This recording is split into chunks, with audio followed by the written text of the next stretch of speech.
Footage हे तुमच्यापर्यंत पोहोचलं,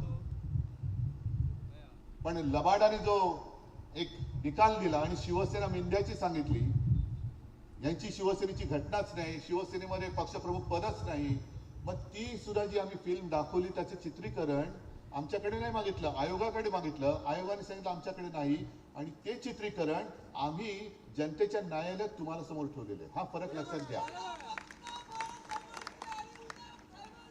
हे जरा मला बोलू दे ना जरा थोडा वेळ. तर हे चित्रीकरण दाखवावं लागलं, पण गणपत गायकवाडांचं चित्रीकरण हे कोणीही न मागता दिलं सोडून. आणि गणपत गायकवाडांचं जे काही चित्रीकरण आहे, सीसीटीव्ही फुटेज, गरजच नाही, कारण गणपत गायकवाडांनी कबूलच केलेलं आहे की होय मीच याला गोळ्या घातल्या, आणि गोळ्या का घातल्या त्याची चौकशी होणार आहे की नाही.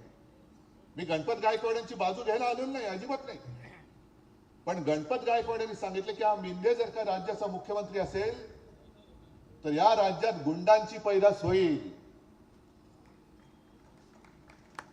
आणि या मिंदेनीच मला गुंड बनवलं. कारण ज्या वेळेला पोलीस स्टेशनच्या आवारात गणपत गायकवाडांच्या मुलाला धक्काबुक्की झाली, मारहाण झाली, तेव्हा पिसळून एक बाप म्हणून मी गोळीबार केला, असं गणपत गायकवाडांचं स्टेटमेंट आहे. आणि त्याहीपेक्षा पलीकडे जाऊन एका जागेचा वाद असेल कोण बरोबर कोण चूक न्यायालय ठरवेल, पण त्याच्या बरोबरीने त्यांनी एक स्टेटमेंट दिलेलं आहे की माझे करोडो रुपये मिंदेंकडे आहेत, करोडो रुपये. मिंदे आणि मिंदेच्या पोरांनी कदाचित त्यांच्या वाटेत येणारा काटा त्याला उचकवून असा बाजूला केला असेल की आता तुरुंगात चढला की त्या मतदारसंघात कोणीच राहणार नाही आपल्याला विरोध करायला. गणपत गायकवाड कदाचित तुरुंगात जातील, आज हे तुरुंगातच आहेत, गुन्हा सिद्ध होईल कारण त्यांनी कबुलीच दिलेली आहे.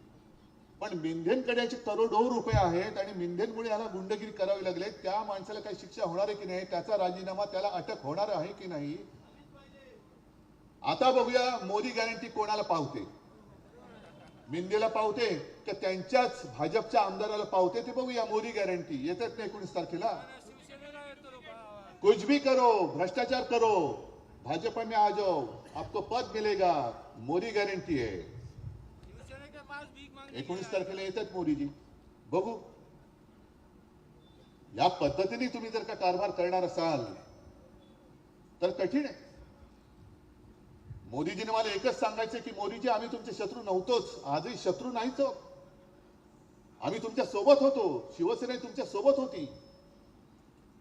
गेल्या वेळेला आम्ही युतीचा प्रचार केला होता, आमचे विनायक राऊत आणि सगळे इथून जे निवडून आले म्हणून तुम्ही तिकडे पंतप्रधान बसलात, पण नंतर तुम्ही आम्हाला दूर टाकलं. आज देखील आम्ही हिंदुत्व सोडलेलं नाही, सोडू शकत नाही, भगवा झेंडा आमचा कायम आहे.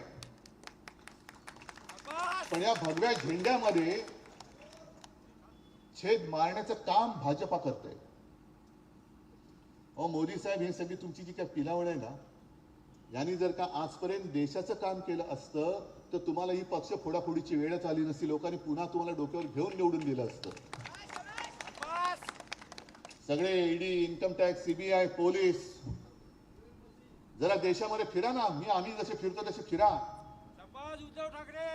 काय कोकणवासी काय म्हणतायत, हे इथे विनायकजी तुम्ही सांगितलं, मी या काय काय गोष्टी मी आता लक्षात पण ठेवलेलं नाही. कोकणासाठी मी काय केलं, मेडिकल कॉलेज परमिशन दिली ना की नाही दिली, त्याच्याही आधी मी एका मेडिकल कॉलेजला परमिशन दिली होती.